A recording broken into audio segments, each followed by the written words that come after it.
Acabou, né? Último vídeo do Rocambole de Ouro. Triste, né?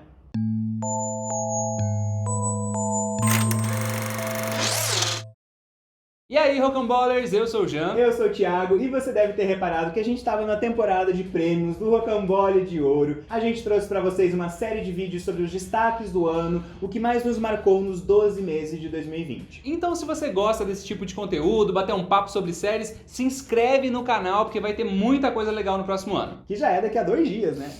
E dessa vez a gente vai falar sobre as 5 melhores séries do ano e esse é o nosso último Rocambole de Ouro da temporada. Diferente dos outros vídeos, esse aqui foi um pouco mais fácil de decidir, né? Foi, realmente. A gente não precisou discutir muito pra chegar na média dos nossos gostos. E chegamos no ranking das 5 melhores e você pode ver de boa, porque não tem spoiler de nenhuma das séries. Tales from the Loop, série original Amazon Prime Video que estreou lá em abril. A série explora a trajetória de personagens que vivem numa cidade acima do loop, uma máquina capaz de tornar possíveis eventos que sempre foram considerados ficção científica. Tales from the Loop é inspirado num livro de pinturas do Simon Stellinghag, que conta com imagens extremamente cotidianas, mas com um elemento desconexo, geralmente ligado à tecnologia. O livro também se chama Tales from the Loop e foi lançado em 2015. E o livro acaba sendo referência até para a estrutura da série, porque cada episódio funciona como uma pintura, um quadro, um recorte do universo que é apresentado pra gente. Não é uma série totalmente episódica, porque é sempre o mesmo universo, com pessoas que se cruzam nessa cidade, e existe uma família principal que protagoniza a maior parte dos episódios. E aí, com essa família, existe uma sequência na história. Tem uma linguagem um pouco mais poética, mais delicada, um ritmo mais lento, mais contemplativo. Então, definitivamente não é uma série boa pra maratonar. Porque senão você vai acabar não curtindo as coisas boas da série, ou vai se cansar muito fácil. Inclusive, muita gente achou lenta demais ou pretensiosa demais, mas pra gente isso não foi um problema. A proposta é muito evidente, sabe? E a gente embarcou total e foi. A série mistura ficção científica com os avanços tecnológicos, mas ainda assim o que mais se discute é a natureza humana. Os personagens são mais importantes do que qualquer evento fantasioso. E é muito legal que a série não perde tempo fazendo eles desacreditarem das coisas loucas que acontecem, sabe? Sim. Tudo isso é tratado com muita naturalidade, muita aceitação mesmo. Ah, minha casa tá levitando, mas tudo bem, vamos aí. Isso meio que leva a gente pra esse lugar também. Pro roteiro não é importante saber como aconteceram esses eventos, mas sim o impacto desse evento na vida da pessoa e como vai ser essa pessoa tendo essa experiência. A gente já começou com uma série que dividiu opiniões, mas pra gente realmente foi uma das melhores do ano. A gente sentiu muita coisa assistindo Tales from the Loop Sim. e por isso é nosso 5º lugar.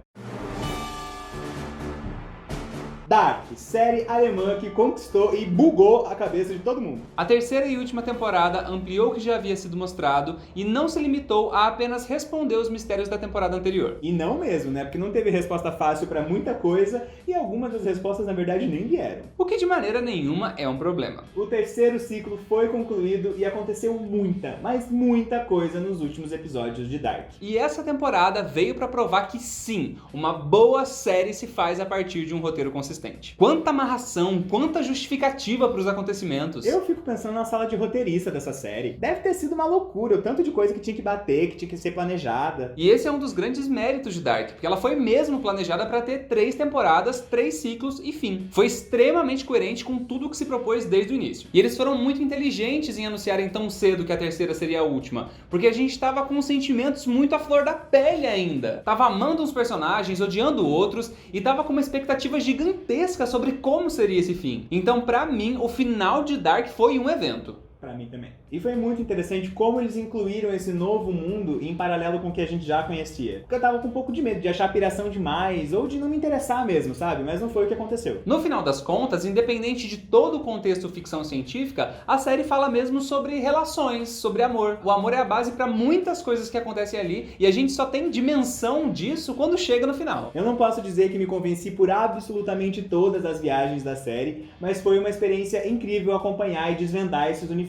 Gente, eu criei teoria como nunca antes na minha vida, vocês não estão entendendo. E eu queria dizer só mais uma coisa, a trilha de Dark é uma das coisas mais certeiras que eu já vi. Funciona tanto, mas tanto, que só de ouvir eu já acho que eu já tô entrando numa caverna pronto pra sair nos anos 80. Não só a trilha, tem muita coisa certeira. Tanto é que do nada eu tô vendo uma série... copiou de Dark. Foi a despedida de uma das séries mais importantes dos últimos anos, então por isso Dark é o nosso 4º lugar. I May Destroy You, dramédia da BBC em parceria com a HBO, que estreou em junho. A história gira em torno de Arabella, uma jovem escritora que depois de uma amnésia alcoólica percebe ter sofrido uma experiência traumática de abuso sexual. Criada, escrita, produzida, co-dirigida e estrelada por Michaela Coel, a série é uma adaptação de experiências da própria atriz. A vida contemporânea é explorada na narrativa a partir de discussões sobre relacionamento e consentimento sexual. Faz parte da linguagem da série um estado de desconforto que está presente nos personagens e na gente ao assistir. A experiência do abuso causa na Arabella uma sensação de desconfiança constante, e isso transforma drasticamente a vida dela e todas as experiências que vêm depois disso. Isso de fato é algo muito marcante em I May Destroy You, porque a gente vê a energia da Arabella se transformar literalmente da noite pro dia. E não há algo que possa fazer ela voltar a enxergar as coisas como eram antes. E aí a série estabelece com o público uma relação de confidência, como se a gente estivesse ali para acompanhar esse processo dela e para servir de testemunha numa necessidade futura. E se você assiste sabendo da história que originou a série, a coisa fica ainda mais complexa e indigesta. Total. A Michaela passou por uma experiência muito semelhante enquanto ela escrevia os roteiros de Chewing Gum, série que ela também protagonizou e que teve 2 temporadas. Ela estava virando a noite escrevendo um roteiro e decidiu fazer uma pausa para beber com amigos. Aí ela teve um apagão, acordou na manhã seguinte, percebeu que ela tinha sido drogada e violentada. Então a força do discurso é gigantesca, a obra é um manifesto sobre a sua história, sobre o seu trauma e sobre como ela se levantou depois disso. I May Destroy You, com seu roteiro genial, é a consagração da Michaela Coel como um dos grandes nomes da dramaturgia contemporânea e por isso é o nosso terceiro lugar.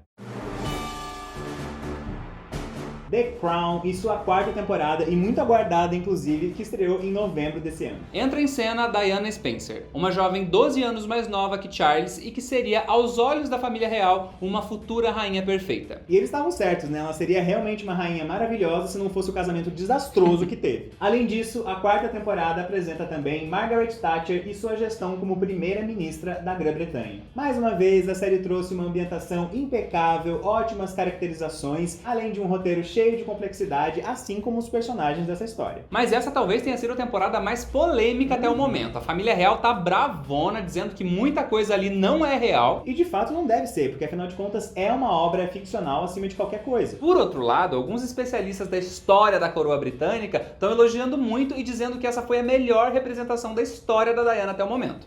Vai ser difícil a gente ter uma dimensão exata do que aconteceu, do que não aconteceu, mas a gente sabe que a família real nunca gostou muito de falar sobre esse assunto, então... Os plots principais dessa vez foram voltados ao casamento do Charles e da Diana e à gestão da Margaret Thatcher. E com isso a gente viu a rainha bem menos, mais auxiliando e interferindo nessas duas tramas do que tendo uma só dela. A princesa Margaret nessa temporada tem um episódio focado nela, que também é muito bom por sinal, e esse episódio explora a depressão e a descoberta de umas primas distantes. E The Crown tem uma coisa que eu gosto muito, a série deixa a gente quase íntimo dessa família, dos seus conflitos e das suas complexidades. Pra mim, a 4ª temporada elevou isso à 10ª potência, porque todos os egos foram expostos. Tem muita coisa pra falar sobre essa temporada, mas a gente vai destacar aqui as excelentes interpretações que tivemos mais uma vez. A Emma Corrin evocou do além a energia e a essência da Diana numa performance extremamente cativante. A Gillian Anderson criou uma Thatcher com uma voz e uma cadência de fala muito marcantes, trazendo uma interpretação da personagem bem diferente do que a gente tinha visto com a Meryl, por exemplo. E o Josh O'Connor transformou o Charles que a gente conhecia,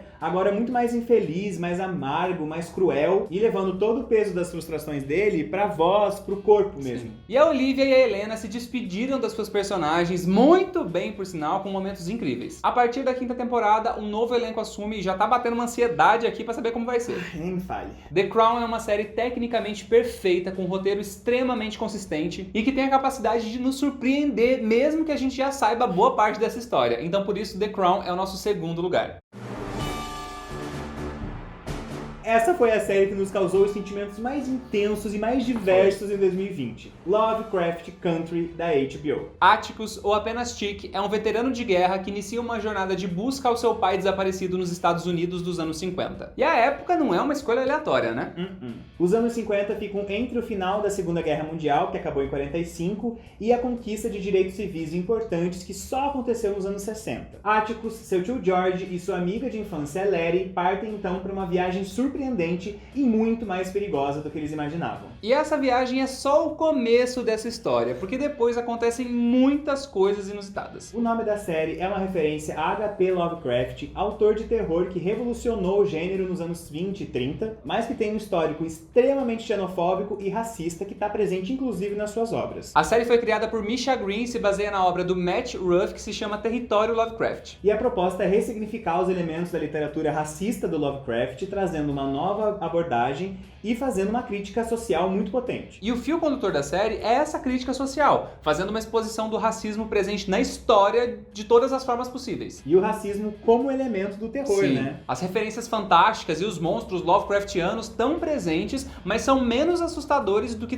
toda a violência sofrida pela comunidade negra. Então, pra mim, essa é uma série histórica. Ao longo dos episódios, a Misha vai propondo experiências com os mais diversos gêneros do cinema. Tivemos o terror, a ficção científica, a aventura, gêneros que a gente viu pouquíssimas vezes pretos e pretas protagonizando. E desde o início a Misha deixou bem claro que queria mudar esse rolê, queria dar outra cara pra esses gêneros, queria botar pessoas negras nesse lugar. O elenco é majoritariamente negro e tem muita gente arrasando. Mas a gente vai destacar aqui a Jurnee Smollett, o Jonathan Majors e o Michael K. Williams. Nossa. Ó, aguardem que essa galera vai estar todinha no Emmy do ano que vem. Pra gente, Lovecraft Country foi uma aula de história sobre os nossos privilégios como pessoas brancas, é uma série extremamente necessária e por isso é a nossa série favorita de 2020. Agora você já sabe quais são as nossas séries favoritas, vai lá na comunidade e vota na sua favorita. Será que vai mudar muito esse ranking? Sei, tô ansioso. Nós temos vídeos pra maioria das séries que a gente comentou aqui, então se despertou uma curiosidade ou deixou passar algum, os links de todos eles estão aqui na descrição, corre lá. Então é isso, galera, deixa nos comentários se você concorda ou não concorda com a gente, se tem alguma série essencial que tinha que estar nesse ranking e se você gostou da nossa maratona do Rocambole de Ouro. Esse foi um projeto super especial pra gente, então